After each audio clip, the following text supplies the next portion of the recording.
Hello, everyone, and welcome to Conversations with Matt DeLockery. Well, we've been going into detail in Colossians chapter 3 for a little while now and trying to understand what Christian morality is all about. Why do we do these certain things? Why do we not do these certain other things? And we've looked at the focus, what direction we should be headed. We've looked at the list of things you're not supposed to do and trying to understand. And we've also looked at what is the point of all of it? What are we aiming at? Why should we even care about doing things or not doing other things? So we've covered all that, and now it's time to look at the list of things that we should do. So enough of this, don't do that stuff. Got that? Okay. We know there's bad things out there we're not supposed to do. What should we do? What does a path forward look like? So let me read the verses. Colossians 3, verses 12 to 17. Put on then as God's chosen ones, holy and beloved, compassionate hearts, kindness, humility, meekness, and patience, bearing with one another, and, if one has a complaint against one another, forgiving one another. As the Lord has forgiven you, so you must also forgive. And above all these, put on love, which binds everything together in perfect harmony, and let the peace of Christ rule in your hearts, to which indeed you were called in one body. And be thankful. Let the word of Christ dwell in you richly, teaching and admonishing one another in all wisdom, singing psalms and hymns and spiritual songs, with thankfulness in your hearts to God.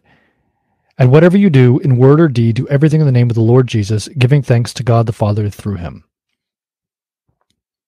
I mean, that sounds like a whole bunch of nice Christian stuff, but so? I think there's more importance to these verses than a lot of people realize. Like a lot of places in the Bible, anytime you just hear, oh, that's some nice Christian-y stuff or whatever, sometimes it is. A lot of times, there's a real purpose to this. So let me talk about this list for a minute. Compassion, kindness, humility, meekness, patience, bearing with one another, forgiveness, and love. Now, the interesting thing about love is that it says love is the thing that binds all of these other things together. And it's being portrayed as sort of the thing that sums up all of the good things that you should do. But just saying love is not an easy thing. It's not a straightforward thing, because there's a lot of misunderstanding about what love actually is. So there's ancient context and there's modern context. So we need to cover both. Let me start with the ancient context. The word for love here is agape. And if you've been in church for a while, you've probably heard that word. Well, the thing is, at the time, agape is a Greek word. Agape was not used much in Greek. In the Greek-speaking world, this word did exist, but it wasn't used that often. What happened was, New Testament time Christians took the word agape and gave it their own meaning. And then they made this one of their center points of Christian theology. So it doesn't really do you a lot of good to go into the ancient world and try to figure out what does agape mean, because Christians just defined it as they thought was best. They took a word and said ours, and they made it their own. So ancient context isn't really helpful. You have to look in the New Testament to see what it was used as. Modern context is even less helpful, because it's not that we have very few definitions. Instead, all of our definitions are wrong. In the modern world, love is usually thought of as an emotion. Big problem with this. If you look in the New Testament, Jesus says you should love your enemies. How exactly are you supposed to have warm fuzzies towards your enemies? People who actively dislike you and maybe trying to, take you down. How are you supposed to, have positive emotional feelings and send them warm thoughts? That's not only is that not easy, that's kind of opposite of, how things actually work. Thing is, that's not what Jesus was talking about.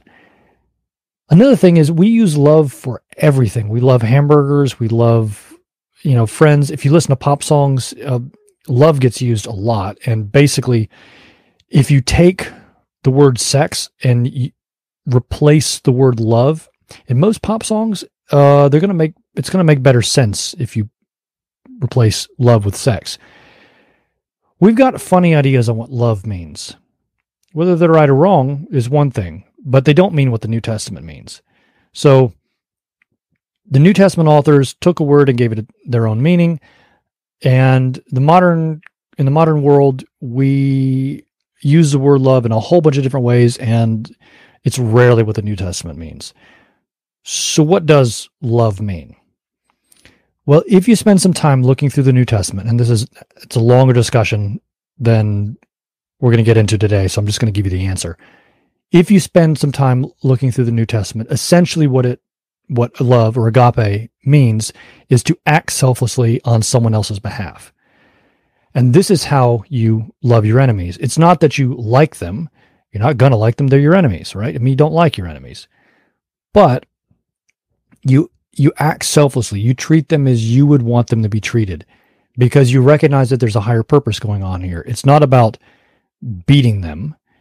It's about wanting the best for them and trying to act in a way that will lead to good things happening for them. That's the idea behind love. It's acting selflessly on another's behalf because you want the best for them. And this is the center point of all Christian positive morality, the things that you should do, the ways that you should act. Acting selflessly on others' behalf is what is behind kindness. It's what's behind humility. It's what's behind patience. It's what's behind forgiveness, and so on and so on and so forth.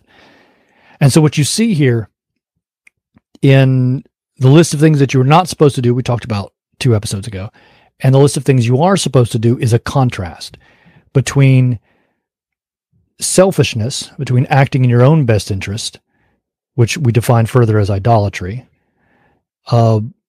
You see selfishness on this hand, and then you see selflessness on this hand. You do what's best for yourself, or you act on others' behalf. That's the real key. That's the real key distinction between whether you should or should not do a thing.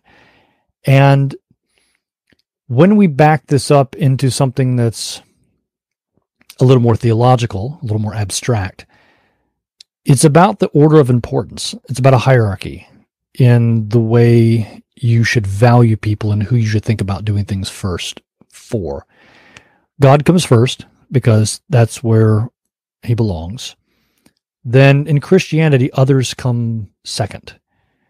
And then you come third. It should be God, others, self. That's the proper order of hierarchy of importance in Christianity. And all of the actions that we do or don't do are based on that. Am I putting others first, or am I putting myself first? Am I being selfish, or am I acting on their behalf? Am I acting selflessly? That's the key question that we need to ask when we're looking at all questions of how should I act in this situation, or how should I not act in this situation. So, in the next section, we're going to get into some really, really hairy issues. And I want to lead into that with what we're talking about this week, because this week is going to prepare us for what's coming next. Because the next bit is all about wives obey your husbands and slaves obey your masters. And nobody really cares so much about children obey your parents. That doesn't really bother anybody. But the first 2, yeah, they bother us quite a bit. And if you're not bothered by that, then, well, let me just say you probably should be bothered by that. So 2 things. 1, keep in mind that everything that comes next in the next section, all that, what's called a household code, about who should obey whom, all of that comes immediately after this section on love and acting selflessly on another's behalf. So keep that in mind for next week. Second, the last verse in this section. And whatever you do, in word or deed, do everything in the name of the Lord Jesus, giving thanks to God the Father through him. What Paul is saying here is that all of your actions need to be aimed at doing things for Christ. Not for yourself, but you're ultimately working for God. And that's a really, really abstract concept. It's kind of hard for us to wrap our minds around. So what's going to happen is this household code, I'm going to go ahead and, I'm not going to give you the answer, but I'm going to spoil a little bit of where he's going with this, just to get, so you can help get your mind wrapped around it and you're moving your mental, train of thought in the right direction for next week. The household code is basically a case study. People were living in a very, very difficult situation, which they didn't have the ability to change. And Paul is saying, this is how you act. This is how you live out this live for God stuff. This is how you live out this love stuff and selflessness stuff. This is how you act selflessly on another's behalf in a very, very difficult situation. And that's what's going on in the household code. It's not a set of rules for all time. It's, you're in a horrible situation that you can't do anything about. Now what? And that's what the household code is all about. And we're going to get into the specifics next week, but so that's where we're headed. Final recap. The key distinction for all Christian morality just being a discussion of how we should live, is the bad things are when you put yourself first and act selfishly. The good things are when you put others first and act selflessly on their behalf. And that's the key distinction between good things and bad things, what we should do and what we should not do.